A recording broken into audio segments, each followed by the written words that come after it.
October 2003. A recording studio in Burbank. Clint Eastwood sits alone in the control room staring at a piano through the glass. The engineer keeps asking if he wants to hear the orchestral arrangements. Clint shakes his head. Not yet. First, he needs to play something he's been carrying for 40 years.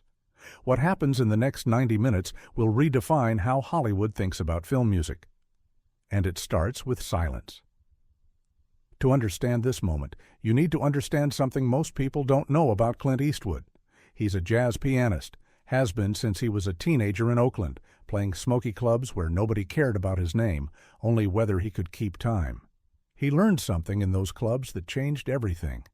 That space between notes matters more than the notes themselves. $1 Million Baby is the film that brought him here. A story about Maggie Fitzgerald, a waitress who wants to be a boxer. About Frankie Dunn, a trainer who's lost everything.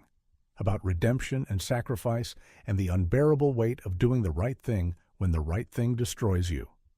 Warner Brothers wants a big score, sweeping strings, triumphant horns, the kind of music that tells audiences how to feel.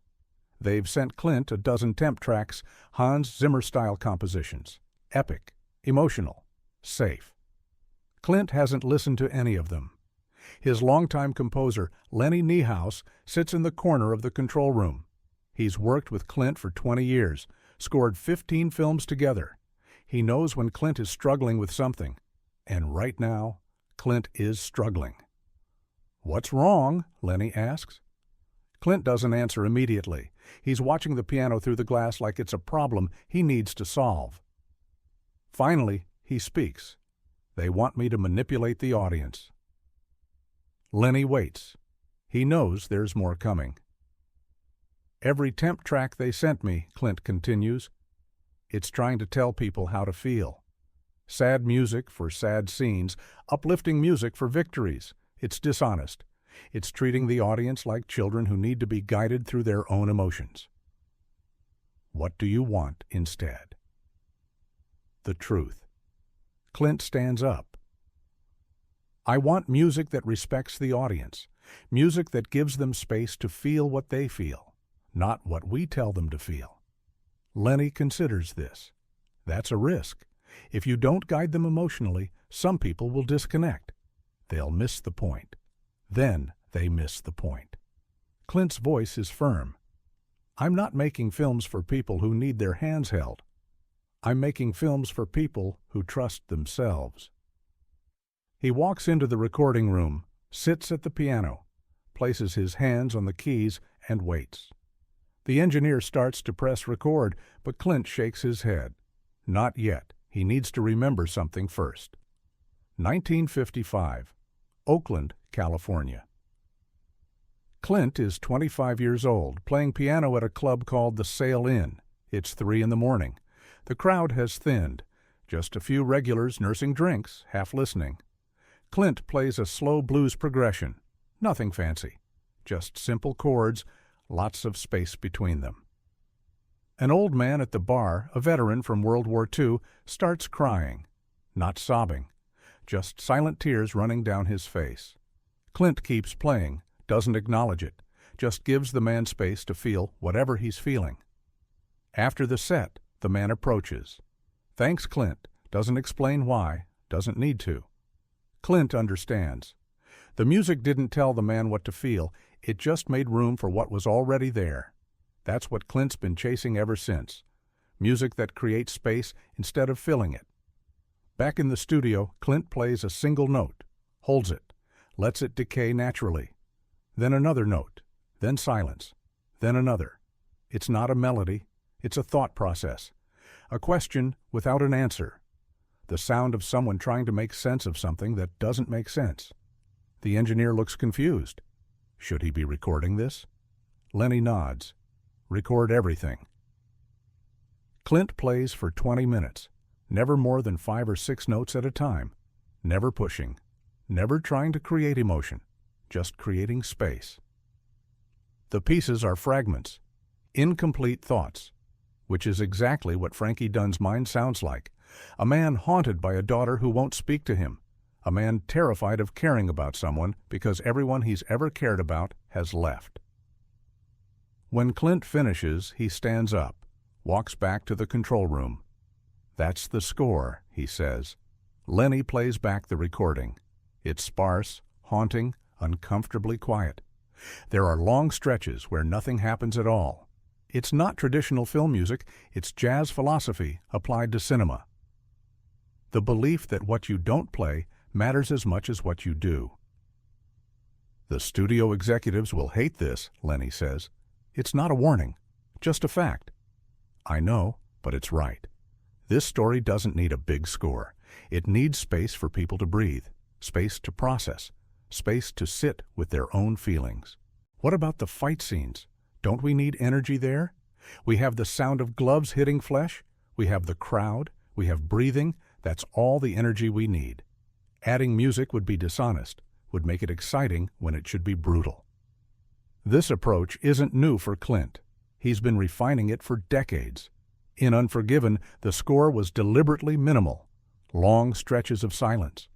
When music did appear, it was mournful, questioning, not telling the audience that violence is bad, but creating space for them to feel its weight. In The Bridges of Madison County, Clint used Francesca's opera records. Didn't score over them. Let them play naturally. Let the characters' relationship develop in real time without musical shortcuts. But $1 Million Baby is different. This is personal. This is about a woman fighting for dignity in a world that tells her she's too old, too poor, too nothing. This is about a man who has to make an impossible choice, and Clint refuses to make that choice easier for the audience by manipulating them emotionally. The recording session continues. Clint plays variations, still sparse, still minimal. Lenny adds subtle orchestration, a cello here, a violin there, never more than 2 instruments at once, never competing with the silence. 3 weeks later, they're in the mixing stage. The film is nearly complete. They're watching the final scene. Frankie has to decide whether to help Maggie die. It's the moral center of the film, the moment everything has been building toward. The temp mix has swelling strings. Emotional, manipulative, telling the audience this is tragic, this is beautiful, this is heroic. Clint mutes the music, watches the scene in silence. Hilary Swank's breathing, Clint's own face, aging and broken, the sound of hospital equipment. That's all there is, and it's devastating. That's how it should play, Clint says. The sound designer looks uncertain. No music at all? There's music. The music of life ending. The music of a decision that will haunt someone forever. We don't need to add anything to that. Adding music would be like putting a frame around a wound and calling it art. They leave the scene without score, just natural sound. The silence is so heavy you can feel it pressing on your chest. Warner Brothers screens the film for test audiences. The response cards are mixed. Some people love it, call it the most emotionally honest film they've ever seen. Others complain it's too slow, too quiet, too sad. They wanted to be entertained. Instead, they were forced to confront something real. Clint reads the cards without expression. Then he hands them back to the studio executive. "We're not changing anything," he says. "But Clint, the scores are saying, I don't care what the scores say. This is the film I made. This is the truth I'm telling. If people want easy entertainment, they can watch something else." The executive starts to argue, but stops. He's been in Hollywood long enough to know that fighting Clint Eastwood is pointless. When Clint believes in something, he doesn't compromise. $1 Million Baby premieres in December 2004. Critics are divided. Some praise the restraint. Others find it too austere. But audiences respond, not with cheers or applause, but with silence. People sit through the credits in complete silence, processing, feeling, grieving. The film earns over $200 million worldwide, wins 4 Academy Awards, including Best Picture and Best Director. At the ceremony, Clint's piano theme plays. Simple, understated, the sound of a man thinking. Years later, a film student asks Clint about his approach to music. Why so minimal? Why so sparse? Clint thinks for a moment. Then he says, because life doesn't have a soundtrack. When something terrible happens, there's no orchestra swelling in the background. There's just silence. And if I'm going to tell the truth, I have to honor that silence. But doesn't that make it harder for audiences to connect emotionally? No, it makes it easier. When you manipulate people with music, you're doing the emotional work for them. You're telling them what to feel. But when you give them silence, when you give them space, they have to do the work themselves. They have to access their own emotions. And that's more powerful than anything I could manufacture. The film student asks about other directors who use big, sweeping scores. Are they wrong? Clint shakes his head. They're not wrong. They're just telling different stories. Some stories need big music. Epic tales, adventures, fantasies, those are valid. But my stories are about real people making impossible choices. And real people don't get theme music. They get silence. They get the sound of their own breathing, the sound of their own doubt. This philosophy extends to all of Clint's work. In Gran Torino, the score is minimal. A few guitar notes, long stretches of quiet. The most powerful scene in the film, when Walt Kowalski sacrifices himself, has no music at all. Just the sound of wind, of footsteps, of inevitability. In American Sniper, the most intense moments are the quietest. No dramatic music during the shootings. Just breathing, heartbeat, the terrible silence between decision and action. Clint understands what most directors don't. That music is a tool, not a crutch. That the absence of music can be more powerful than its presence. That audiences are smarter than Hollywood thinks. That they don't need to be guided through their emotions like children. In that studio in 2003, when Clint sat at the piano and played those sparse, haunting notes, he wasn't composing a score. He was creating space. Space for audiences to feel their own feelings. Space for Maggie Fitzgerald's story to breathe. Space for the truth to exist without decoration. And that space is what makes his films unforgettable. Not the music, the silence, the trust he places in his audience to feel what they need to feel without being told. Some directors use music as a weapon to manipulate, to guide, to force emotion. Clint uses silence as a gift, giving audiences permission to access their own hearts, their own pain, their own understanding of what it means to be human.